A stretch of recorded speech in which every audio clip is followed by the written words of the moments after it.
engagé, Zordi, il est important. Il manque à nous, La Réunion, il manque à nous, les artistes engagés, les artistes qui posent bon sujet sur la table.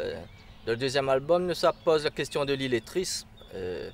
La Réunion produit 120 000 illettrés. Mais il dit produit parce qu'il connaît que la façon l'éducation l'a mené produit de l'illettrisme.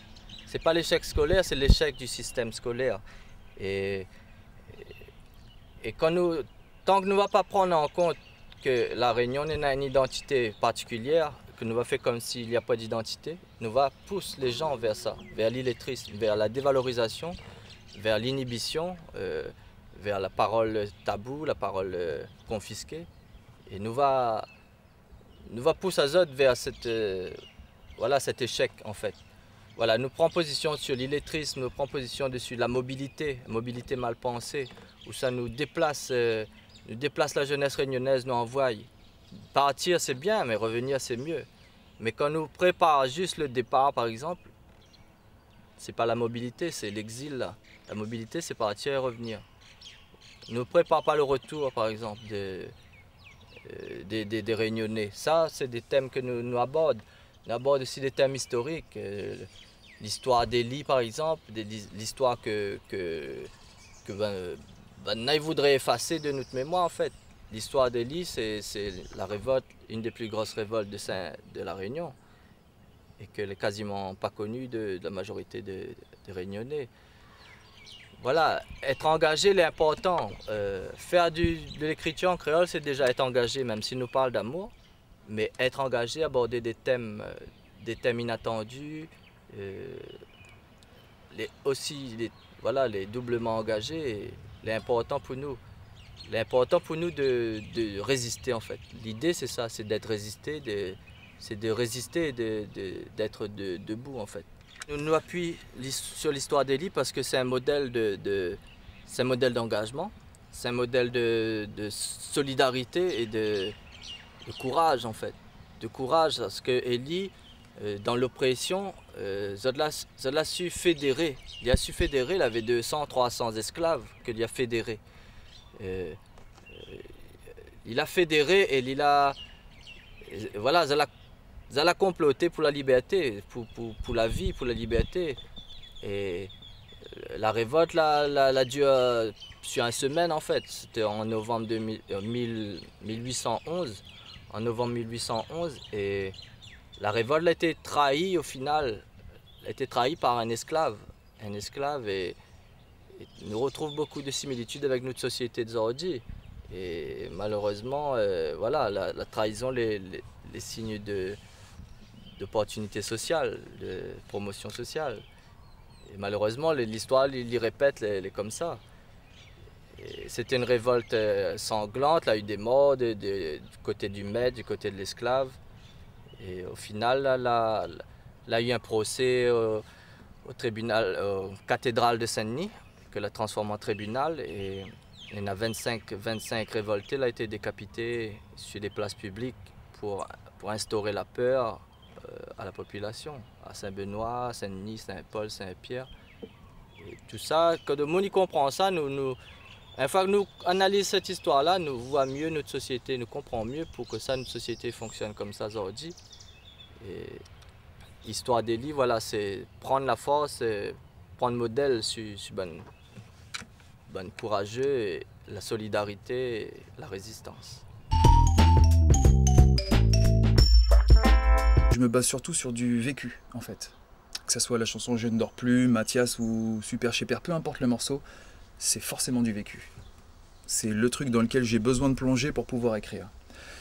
Après, la Réunion, elle a énormément changé sur les 10 à 12 dernières années, dans le bien comme dans le mauvais, dans l'abandon de la jeunesse, tout comme dans l'évolution de certains trucs. Là-dessus, ça va être difficile de se placer vraiment. Je trouve que la Réunion pourrait évoluer bien mieux, en fait, et beaucoup plus vite. Surtout, je parle de la musique, uniquement de ça, quoi. Après, le côté politisé, je laisse ça à ceux qui connaissent, c'est pas ma came.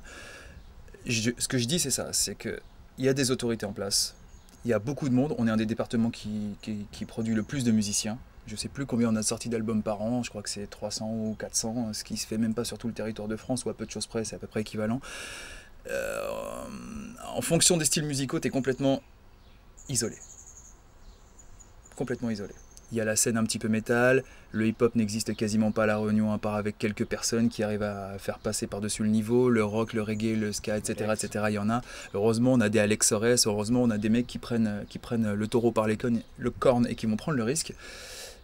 Et moi, je dis plutôt que de suivre des mecs qui font du Maloya depuis 50 ans et qui font mieux que personne, pourquoi tu vas pas filer plus un petit coup de main aux mecs qui sont en train de cravacher pour proposer autre chose? Pour moi, La Réunion, elle est capable de tout faire musicalement, tout. Artistiquement parlant, elle est capable de tout faire et très très bien. Et le truc qui me gâche le tout, c'est de voir qu'il y en a certains qui prennent tout et qui n'essayent même pas de laisser tomber des miettes, en fait. Je sais pas comment le dire. Il y en a, ils se gavent comme des gros porcs et t'as les 400 autres qui sont derrière et qui sont là en train de galérer pour pouvoir faire leurs petits morceaux, pour pouvoir faire un petit clip, pour pouvoir espérer quitter La Réunion pour aller se montrer rien que pour aller à Maurice. Une galère pas possible. Et ça, c'est pas normal.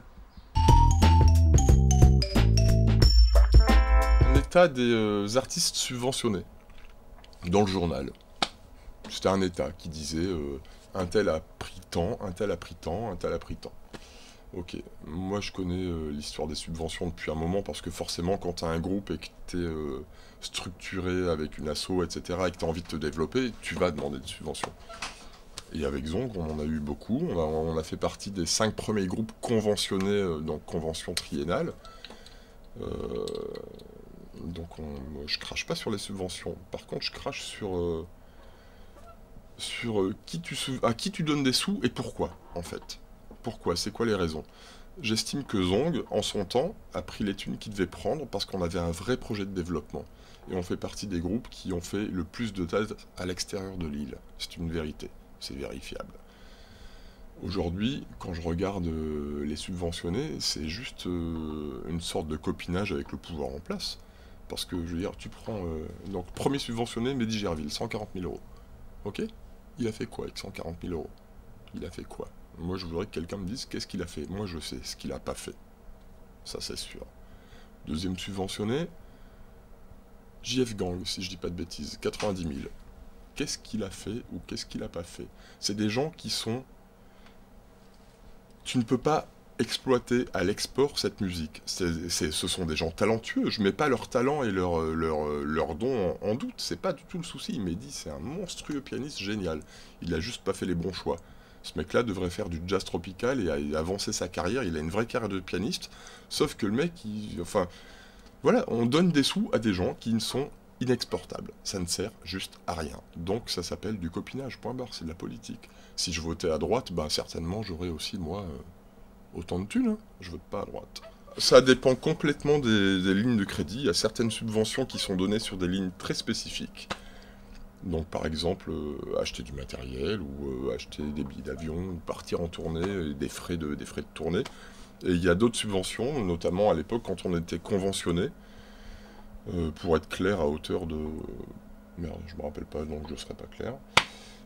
Cette convention triennale pour 3 ans, c'était l'argent qui était donné au sujet de cette convention, c'était quelque chose qui servait le projet dans son ensemble. Donc c'était pas des lignes ciblées, tu faisais ce que tu voulais cet argent. Mais ce que tu veux, ça veut pas dire se fabriquer une maison, quoi, tu vois. Je veux dire, si je prends le cas de Zong, on s'est jamais fait un salaire sur nos subventions, ça n'est jamais arrivé. On n'a jamais pris une thune comme ça. Soit on l'a investi dans du matos, soit on l'a investi pour partir et pour développer le truc, quoi. Mais voilà, quoi. Après, les gens font ce qu'ils veulent de leur argent. Hein.